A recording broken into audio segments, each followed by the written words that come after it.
Rodetes. Andrea Ramírez. Paola Sánchez. Dimensión vertical. Relación superior-inferior del maxilar y la mandíbula cuando los dientes se encuentran en máxima intercuspidación. Plano Camper.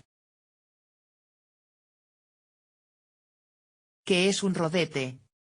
Es una herradura de cera que se confecciona sobre una placa base adaptada sobre el modelo de trabajo. ¿Para qué sirve? Para registrar la relación maxilar dimensión vertical. Relación céntrica. Para marcar en la cera, la línea canina, línea de sonrisa, la línea labial y la labial alta. A. La línea media en los rodetes debe coincidir con la línea media facial. B. La línea de la sonrisa representa la altura de los incisivos centrales. C. La línea de los caninos determina la amplitud de los 6 dientes anteriores, para que una vez hecho esto, tenga en el laboratorio toda esa información para montar en oclusión o articulador y saber cómo colocar los dientes artificiales. Y poder revisar la articulación y la forma en que desocluyen los dientes, manteniendo la curva de Spe y la curva de Wilson, para poder desocluir mediante la guía canina y que la prótesis no quede trabada en boca. ¿Rodete de mordida superior? El rodete superior debe tener una altura de 20 milímetros desde el fondo del surco hasta el plano oclusal y en la parte posterior debe tener una altura de 6 a 8 milímetros. En la zona anterior debe formar un ángulo de 60 a 70 con el plano oclusal del rodete de oclusión. El perfil facial del rodete superior debe dar soporte al labio superior, para determinar un ángulo aproximado de 90 con respecto a la base de la nariz. Rodete de mordida inferior.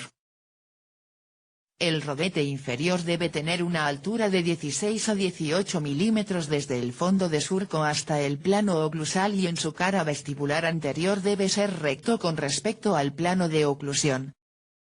En su parte posterior el rodete debe terminar ligeramente por debajo de la placa base. Secuencia técnica para la confección del plato base. Se coloca el modelo en la termoformadora al vacío, se enciende el calentador eléctrico. Cuando la lámina se curva por gravedad entre 2 y 3 centímetros se aplica el vacío y se obtiene la base de prótesis perfectamente adaptada al modelo. Se recorta la base de prótesis más allá de la extensión deseada. Recorte terminado. Elementos necesarios para realizar el rodete de mordida. Rodete de mordida adaptado y soldado a la base de prótesis con cera rosa. Se realiza el recorte definitivo de la base de prótesis hasta la extensión deseada. Se realiza en este momento porque la base de prótesis y el rodete soldado con cera rosa, le dan más resistencia al conjunto y es poco probable que se deforme. Pulido de los rebordes de la base de prótesis con cono y pasta de pómez. Base de prótesis con su rodete de mordida terminada. Armado y colocado de un rodete de mordida. Tomamos una plancha de cera rosa y calentamos levemente uno de los extremos para ablandarla y manejarla. No debemos exponer demasiado la plancha de cera al calor debido a que se derrite muy fácilmente. Solo debemos acercarla a la llama del mechero. Tomamos el extremo que calentamos y hacemos un pequeño doblez para poder enrollar toda la plancha. A medida que vamos avanzando debemos seguir aplicando calor a la plancha para poder doblarla sin que se agriete. Seguimos así hasta terminar con toda la plancha. Nos quedará una especie de tubo. Una vez que obtuvimos este tubo lo calentamos en la zona media y doblamos, obteniendo una forma de U. Volvemos a tomar el modelo con el base plate adaptado y colocamos el tubo sobre el modelo, siguiendo la línea del hueso del maxilar. Tomamos la espátula de cera y la calentamos un poco, la deslizamos entre el base plate y la cera, de manera que se derrita un poco de la cera y se pegue al base plate. Luego de pegar todo el borde del tubo cortamos el excedente de la zona posterior de nuestro modelo. Para ello tomamos la espátula de cemento, la calentamos bien y hacemos un corte diagonal de 45 a la altura aproximada donde debería encontrarse el primero molar. Una vez hecho esto debemos dar forma a nuestro rodete de mordida. Una vez hecho esto debemos dar forma a nuestro rodete de mordida. Para ello tomamos la espátula de cera, la calentamos y deslizamos sobre la cera hasta lograr que tome una forma cuadrangular.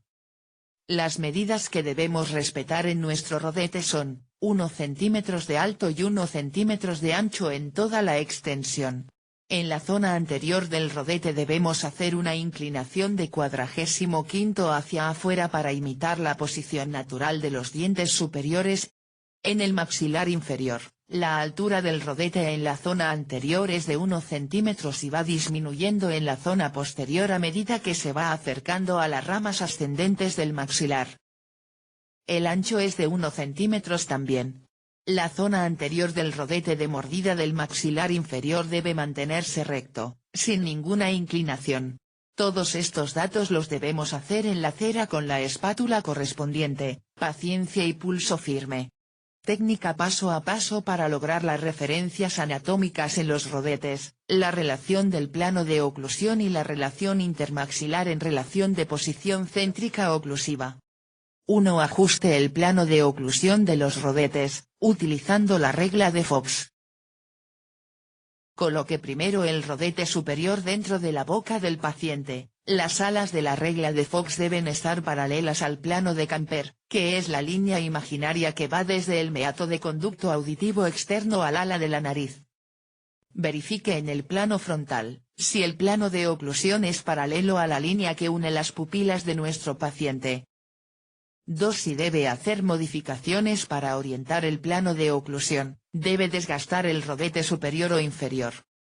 3. Una vez finalizado este procedimiento, debe transmitir el plano de oclusión del rodete superior al rodete inferior.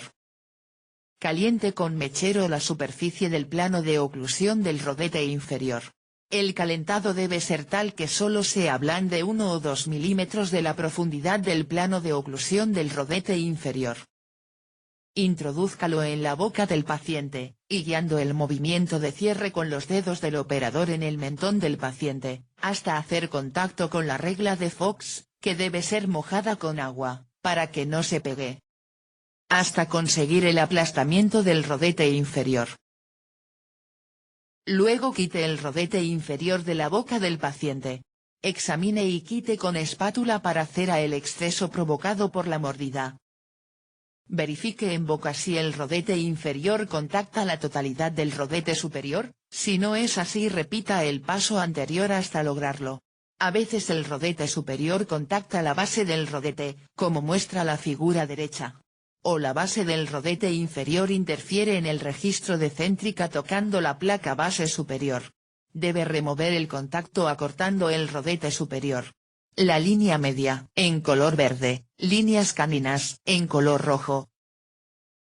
4. Con el paciente mordiendo suavemente los rodetes marque las referencias necesarias para la elección de los dientes. La línea media, en color verde. Líneas caninas, en color rojo. La ubicación de las comisuras de los. Línea de la sonrisa. Plano oclusal. En color azul. 5. Cumplidos los requisitos del paso anterior, verifique la altura de la dimensión vertical oclusiva. Esto se realiza comparando la altura facial inferior del paciente, que es la línea que va del mentón hasta la base de la nariz y debe ser proporcional al tercio medio de la cara de nuestro paciente, que es el segmento comprendido entre la base de la nariz y la glabela. Luego dígale al paciente que se relaje y que abra suavemente la boca. En ese instante, encontrará la posición postural de reposo, donde encontrará un espacio entre los rodetes de 2 a 4 milímetros, es el espacio fisiológico interoclusivo o posición postural de reposo. Y si es menor deberá desgastar la cera en el rodete inferior. Si es mayor, deberá aumentar la dimensión vertical con el agregado de cera en el rodete superior, para mostrar a futuro más los dientes superiores que los inferiores. y si es menor deberá desgastar la cera en el rodete inferior.